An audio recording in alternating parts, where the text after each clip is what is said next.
प्रिय मित्रों, युवाओं और अभिभावकों, यदि आपके बच्चे 12 से 25 वर्ष की आयु में हैं, तो यह वीडियो उन बच्चों के लिए आवश्यक है और उनके अभिभावकों के लिए आवश्यक है।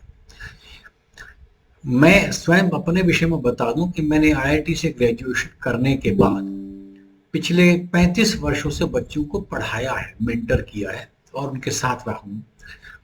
तो पिछले 35 वर्षों में समाज में जो बदलाव आया है, मैं उसका गवाह हूं। समय के साथ आप शायद जनरेशन गैप कहेंगे, ये सब हो गया, लेकिन इसके में कई बार बच्चे भी अपनी बात कह नहीं पा रहे हैं। अभिभावकों और बच्चों का संवाद शायद नगण्य हो गया है, नेग्लिजिबल हो गया है। ये भी एक बहुत बड़ी कमी है। बच्चे अपनी कुंठाओं में हैं, अभिभावक भी अपनी परेशानियों में हैं। तो कई बार ऐसा होता है कि सिर्फ बात करने से, बात कह देने से आपको बात समझ आ जाती है, खुद भी समझ आ जाएगा कैसे उसको डील करना है। तो मैं इसके लिए एक प्लेटफॉर्म से काम करने की सोच रहा हूं और करना मैंने शुरू किया है। इसके लिए भी मुझे प्रेरणा कुछ लोगों ने दी और मैंने उसके बाद कुछ सफलताएं मिली, तो मैं उस पर काम कर रहा हूं। यह मेरी एक बिल्कुल, मेरा कोई इसमें फाइनेंशियल गेन नहीं है, बिल्कुल निःशुल्क व्यवस्था है, जिसके अंदर मैंने कोई एक क्वेश्चनर तैयार किया बच्चों के लिए, पेरेंट्स के लिए अलग अलग, जिसमें वो अपने आप को जज कर सके। कई बार क्या होता है, हम बच्चों को बात बोल नहीं पाते, बच्चे भी हम तक अपनी बात नहीं बोल पाते, और इन दोनों के बीच में गैप इतना बढ़ जाता है, कभी डिसीजंस गलत हो जाते हैं, कोई निर्णय मुझे कोई लेना था, मैं कोई और ले लेता हूं मैं, और अंत में कई बार ऐसे इरिवर्सिबल डिसीजन हो जाते हैं जिसके बाद मैं उस पर वापस नहीं आ सकता। तो इसके बाद पछतावे के अतिरिक्त कुछ नहीं रहता है। तो ये मेरी एक पहल है और आप सबसे विनती है, जिनके भी बच्चे हों, 12 से 25 तक ले लीजिए, उससे छोटे भी हो सकते हैं, 10-12 साल का बच्चा भी बहुत कुछ कह पाता है, और अभिभावक है तो भी मैंने क्वेश्चनर बनाया है और उस पर मैं इस बात को कहने की कोशिश करूंगा कि आप किस तरह मुझ तक पहुंच सकें। और इसमें मैंने एक व्यवस्था रखी है कि आप चाहें तो मुझे अपना नाम बताएं, चाहे न बताएं।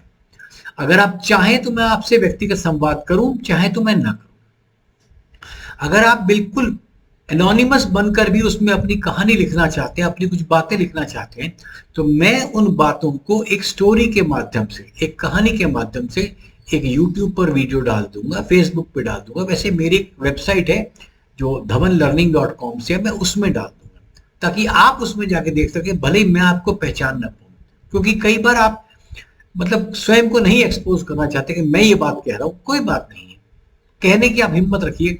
अगर आप चाहेंगे आपका नाम, तो मैं आपसे व्यक्तिगत संवाद भी कर लूंगा, आपसे व्यक्तिगत बात भी कर लूंगा। लेकिन यदि आप चाहेंगे कि मैं गुमनामी के तरीके से आप बात करना चाहें, मुझे उसमें भी कोई दो राह नहीं है। ये कोई फाइनेंशियल गेन नहीं है, कोई फाइनेंशियल चीज में इन्वॉल्व नहीं है। खुल करके आप से अनुरोध है कि इसमें आगे आए। हमें देखिए, अभिभावक के नाते हमें बेहतर समाज बनाना है। थोड़ा इस बात को समझिए, मैं हमेशा मेरा बच्चा पढ़ लिख जाए, मैं कुछ कर जाऊं, मैं उसके लिए कुछ पैसा कमा दूं, लेकिन बच्चे की कुंठाएं और उनके सुख के लिए हमें एक बेहतर समाज बनाना पड़ेगा। और बेहतर समाज के लिए खुला मंच होना चाहिए, जहां पर बातों का, विचारों का आदान प्रदान हो, लोग एक दूसरे से खुलकर बात कर सके, और मतलब जहां पर हमारा विरोध भी, उसे स्वीकार भी करना सीखें। कई बार हमारे बच्चे इस तरह होते हैं, शायद कुछ पेरेंट्स भी ऐसे होंगे जो अपनी बात को मतलब स्वीकार ही नहीं कर पाते कि मैं भी गलत हो सकता हूं। मैं तो आपको बताऊं कि मैं इतनी उम्र होने के बाद, 65 में एज होने के बाद, मैं आज भी महसूस करता हूं मैंने जिंदगी में कहां गलतियां करी।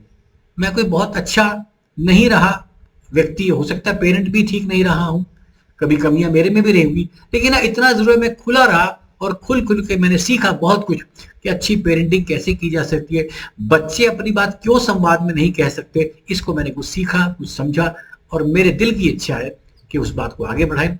आप लोगों से मात्र इतना निवेदन है, यदि आपको एक काम ठीक लगे तो मैं अगला वीडियो तो बनाऊंगा शायद, या एक फॉर्म भेज दूंगा आप इन व्हाट्सएप चैनल्स पे, और अपनी जगह पर आप लोगों को बता दें कि इस पर अपना फॉर्म बच्चा भर दे, आप भर दें, जो भरना चाहे भर दे स्वेच्छा से, और उसको रास्ता देने का मैं कुछ प्रयास करूंगा। लेकिन ये कोई परामर्श नहीं है, कोई साइकोलॉजिकल काउंसलिंग नहीं है, सिर्फ बात करने का ढंग है, आप करिए।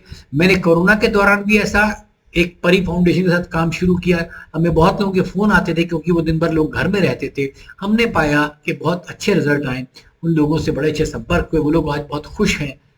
अंत में जीवन में खुशी ही चाहिए, आपको भी अपनी खुशी चाहिए, बच्चों को अपनी खुशी चाहिए। हम दोनों की खुशियां हम कई बार समझते हैं कि अलग अलग हैं, लेकिन बहुत गहराई में सोचेंगे तो एक मुद्दे पर हो सकती हैं।